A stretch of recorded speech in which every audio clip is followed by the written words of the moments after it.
baiknya kita berdoa kepada Adik Pimpin.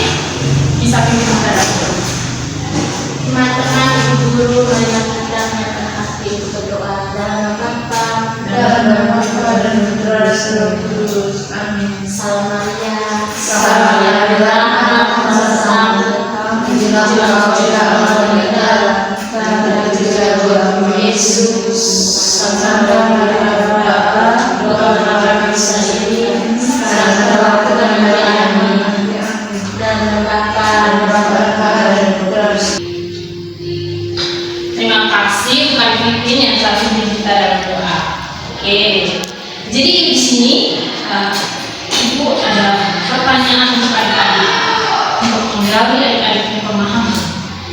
Pertanyaannya, ini pertanyaan pengantar terlebih dahulu. Tadi pagi adik-adik sudah sarapan atau belum? Sudah itu. Sarapan apa minumannya tadi pagi? Kita sudah disambungkan itu dulu. Yang lain Ibu sarapan apa? Nasi Bu. Hanya nasi kosong? Ya Ibu. Aduh Ibu. Andri sarapan apa tadi pagi? Nasi ikan Bu. Oke baik. Setelah kalian makan itu makanan dan kalian minum, kira-kira kemana itu makanan pergi? Ke dalam perut. Oke baik, betul sekali. Kira-kira di dalam perut kita itu terjadi apa? Dia masuk ke dalam tubuh kita terus terjadi apa? Proses pencernaan. Ya baik. Tepuk tangan dulu untuk Andi.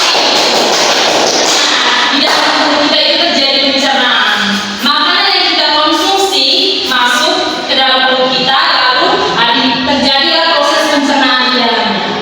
Jadi sesuai dengan pertanyaan yang sudah diberikan, materi kita hari ini tentang sistem pencernaan pada manusia. Dengan beberapa tujuan pembelajaran kita, yang pertama itu setelah mengikuti proses pembelajaran ini, adik-adik diharapkan dapat mengidentifikasi dan menyebutkan organ-organ penyusun sistem pencernaan manusia beserta fungsinya dengan baik dan benar. Kemudian menjelaskan proses pencernaan makanan secara mekanik dan kimiawi. Kemudian menganalisis gangguan sistem pencernaan pada manusia.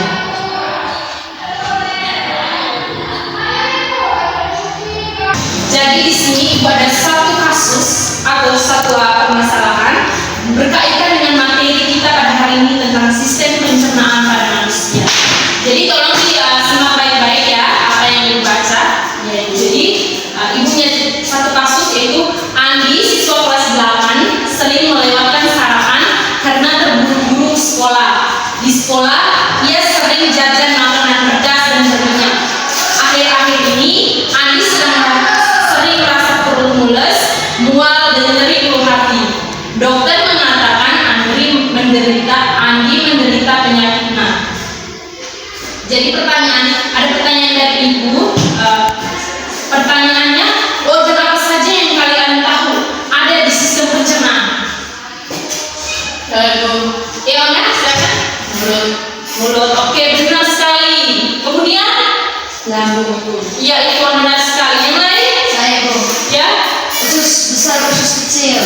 Ya, oke, baik. Semuanya itu benar. Aus ya. Ya Ibu. Itu hanya tentang sedikit.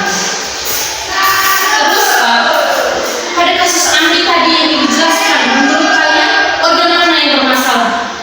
Lambung. Oke, benar sekali. Mengapa organ lambung yang bermasalah? Karena sedang bermasalah. Ya benar, karena dalam masalah yang disajikan tadi bahwa dokter mengatakan Andi menderita penyakit MA. Kalau penyakit MA kan berurusannya dengan lambung. Itu kenapa? Benar sekali.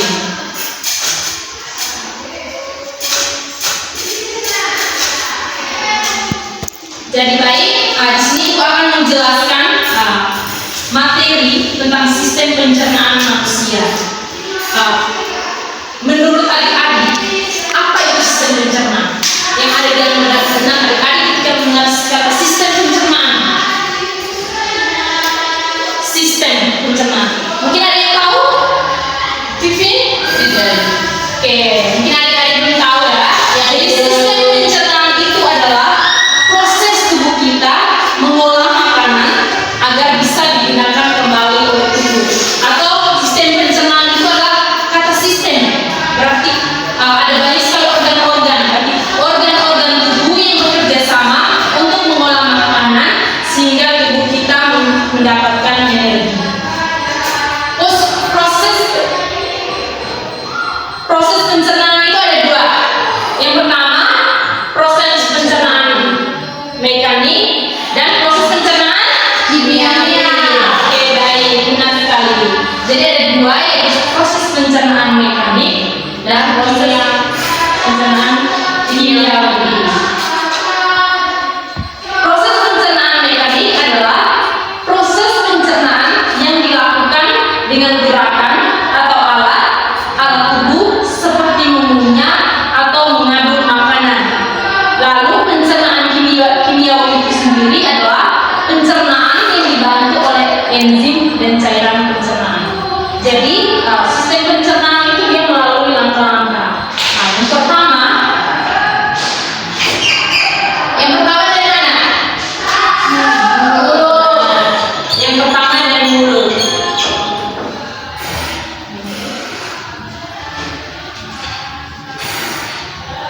Makanan masuk melalui mulut, dan di mulut ini terjadi proses pencernaan yang dinamakan proses pencernaan mekanik.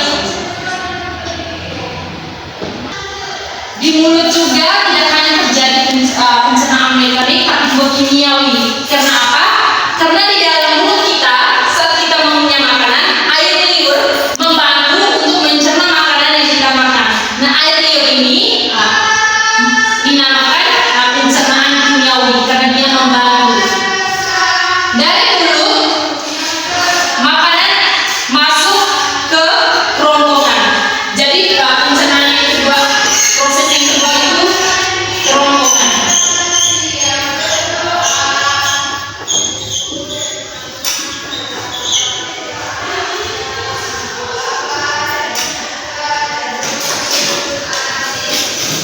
Makanan yang kita makan kemudian didorong ke kerongkongan, kemudian masuk ke lambung. Benar sekali.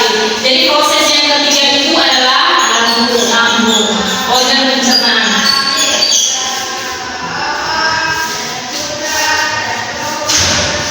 Di lambung, makanan yang kita makan diaduk dan dihancurkan. Jadi proses yang diaduk dan dihancurkan ini dinamakan proses pencernaan mekanik dan juga dicerna oleh asam lambung, yaitu dinamakan dengan proses kimiawi. Karena di sini ada asam lambung yang membantu untuk mencerna makanan. Kemudian dari lambung, makanan ini masuk ke mana lagi? Usus halus. Oke, benar sekali. Masuk ke usus halus. Jadi di usus halus ini, makanan dari lambung masuk ke usus halus, kemudian diserap. Nutrisi-nutrisi yang kita makan dan makanan kemudian diserap oleh usus halus ini. Setelah diserap semuanya nutrisi oleh usus halus, dia kemana lagi? Usus besar. Benar sekali. Di usus besar ini terjadi penyerapan lanjutan, yaitu menyerap kembali sisa-sisa nutrisi dari usus halus ini untuk membentuk sebuah padatan. Dari makanan yang kita makan tadi dicerna kembali di usus besar, kemudian membentuk sebuah padatan. Setelah membentuk padatan usus besar, dia akan lanjut lagi ke anus. Ya, benar sekali. Tahu anus toh? Tahu. Karena kita semua punya anus, jadi pasti adik-adik semua tahu. Jadi dia terakhir sisa makanan yang telah kita makan tadi dikeluarkan melalui anus. Ini adalah satu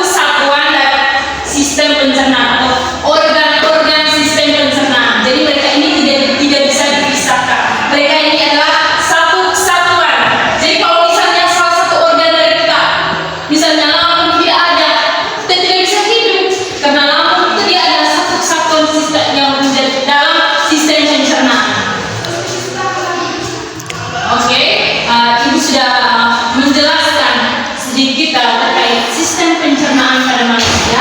Di sini Ibu sudah menyiapkan LKPD untuk adik-adik. Jadi Ibu minta adik-adik menyelesaikan LKPD. Ini Ibu bagi dalam dua kelompok. Jadi Vivin, Mari dan Rimon satu kelompok, Ona dan Andri satu kelompok. Di sini Ibu ada menyajikan dua kasus seperti pada awal pembelajaran yang kita sampaikan, namun sedikit berbeda kasusnya.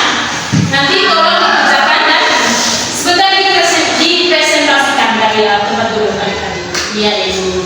Biar dibaca baik-baik soalnya.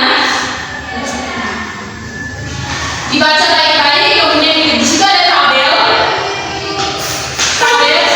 Di situ ada gangguan sistem pencernaan apa yang sudah ada tulis di situ. Di situ ada tabel, silakan adik-adik melengkapi tabel. Gunakan kalimat sederhana yang adik-adik pahami, sehingga pada saat menjelaskan nanti adik-adik tidak bingung menjelaskan apa yang adik-adik ketahui setelah mendengar penjelasan dari Ibu tadi dan contoh kasus yang paling besar di sana.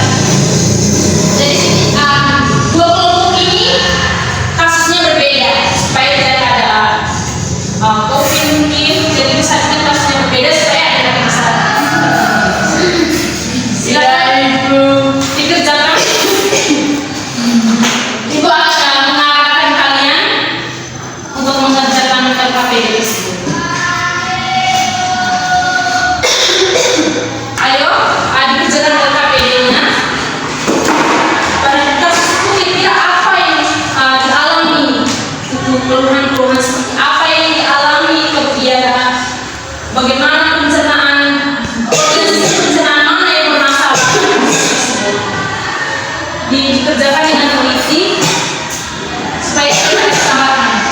Itu gampang sekali adik-adik. Kira-kira kebiasaan dari toko itu seperti apa yang disini dokter itu? Oh, kerjaan ini, kebiasaan-kebiasaan yang dia lakukan, dan mengapa bisa terjadi?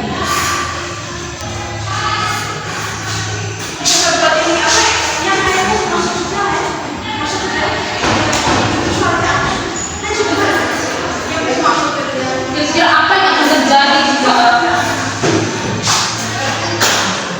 kebiasaan terus saja dilakukan?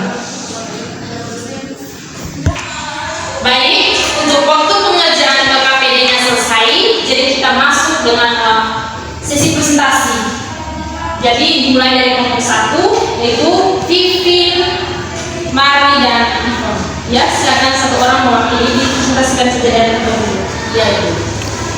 Baik, di sini saya akan menjawab pertanyaan nomor 1. Di tabel pertama yaitu gejala yang muncul, yaitu mual, perut perih seperti terbakar, sering bersendawa, pusing, dan sulit berkonsentrasi. Yang kedua, organ yang mengalami gangguan dan alasan. Organ yang mengalami gangguan adalah lambung dengan alasan karena iritasi dinding lambung akibat asam lambung berlebihan. Yang ketiga, penyebab penyakit, yaitu sering makanan pedas berlebihan, suka minum kopi, makan tidak teratur dan stres. Yang keempat, dampak jika tidak ditangani. Jangka pendeknya yaitu nyeri ulu hati yang semakin parah dan gangguan aktivitas sehari-hari. Jangka panjangnya adalah tukak lambung, pendarahan saluran cerna, bahkan kanker lambung. Yang terakhir, solusi atau penanganan. Yang pertama, makan teratur, jangan melewatkan sarapan. Yang kedua, hindari makanan pedas, asam dan berlemak. Yang ketiga, kurangi konsumsi kopi. Yang keempat, kelola stres dengan baik. Yang kelima, konsumsi obat-obatan pereda asam lambung sesuai anjuran dokter. Oke, bagus sekali jawabannya. Tepuk tangan untuk kelompok 1. Mungkin dari kelompok 2 ada pertanyaan? Tidak ada dari kelompok 1.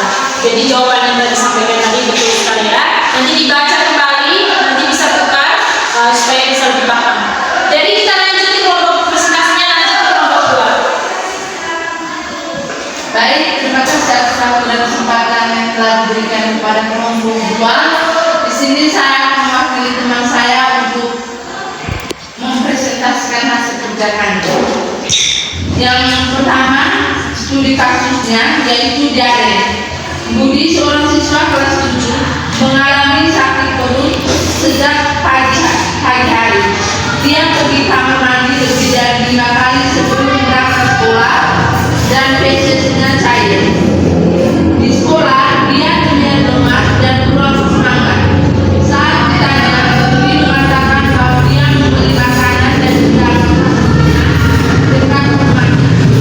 Budi tidak yakin apakah makanan tersebut dengan baik, dan dia juga tidak mencuci tangan sebelum makan. Ibunya mengatakan bahwa hal seperti ini pernah terjadi sebelumnya setelah Budi mengonsumsi makanan yang kurang bersih. Oke, baik. Lanjut ke jawabannya. Yang pertama, gejala yang muncul. Gejala yang muncul pada kasus tersebut ialah 1. Sakit perut, buang air besar lebih dari 5 kali, feses cair, badan terasa lemah, kurang bersemangat. Yang kedua, organ yang mengalami gangguan beserta alasannya. Organ yang mengalami gangguan yaitu usus, terutama usus halus dan usus besar. Alasannya karena usus berfungsi menyerap air dan zat makanan. Pada diare, usus mengalami gangguan sehingga penyerapan air tidak optimal dan feses menjadi cair. Yang ketiga, penyebab penyakit. Penyebabnya yaitu mengonsumsi makanan yang kurang bersih dari pedagang kaki lima. Yang keempat, dampak jika tidak ditangani yaitu tubuh semakin lemah, kekurangan elektrolit, dan jika parah dapat menyebabkan pingsan atau gangguan kesehatan serius. Yang berikut solusi atau penanganan. Yang pertama, istirahat yang cukup. Yang kedua, menghindari makanan yang tidak bersih. Yang ketiga, menjaga kebersihan tangan sebelum makan. Yang ketiga, jawaban dari kami. Nah, beri tepuk tangan untuk kelompok 2. Kelompok 1 mungkin ada pertanyaan? Sudah ada. Oke. Terima kasih untuk kedua kelompok yang sudah berpartisipasi dalam diskusi kelompok kita kali ini. Jadi di sini itu ada siapkan media, satu media. Di sini untuk supaya adik-adik punya pemahaman tentang organ-organ sistem pencernaan ini lebih adik-adik supaya lebih paham lagi, tidak lupa. Ibu ada tunjuk gambar, ini ternyata supaya tidak lupa. Yang pertama, sistem pencernaan yang pertama dimulai dari mulut. Dari mulut, makanan dikunyah, kemudian masuk ke kerongkongan. Dari kerongkongan, makanan didorong, kemudian masuk ke lambung. Dan di dalam lambung ini terjadi sistem pencernaan yaitu mekanik dan kimiawi. Dari lambung ini, kemudian makanan kita masuk ke usus halus. Di usus halus inilah penting karena makanan yang kita konsumsi tadi, nutrisi-nutrisinya diserap di usus halus ini. Dari usus halus ini kemudian ke usus besar. Di usus besar ini terjadi proses penyerapan lanjutan, kemudian membentuk sebuah padatan. Dari padatan ini kemudian turun ke anus yang menjadi proses pencernaan terakhir kita. Oke, itu saja penjelasannya.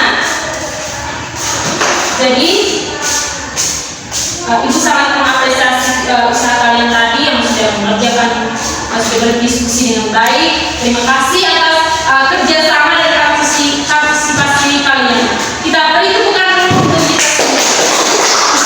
Jadi anak-anak gangguan pada sistem pencernaan itu dapat kita cegah ya. Kita jangan anggap sepele, tetapi kita bisa mencegahnya, yaitu dengan makan teratur, memilih makanan yang sehat, minum air putih yang cukup, menjaga kebersihan makanan, dan mencuci tangan sebelum makan. Dan sebelum makan itu juga wajib untuk cuci tangan. Dengan kebiasaan-kebiasaan seperti ini, tubuh kita dapat bekerja dengan baik. Nah, untuk materi kita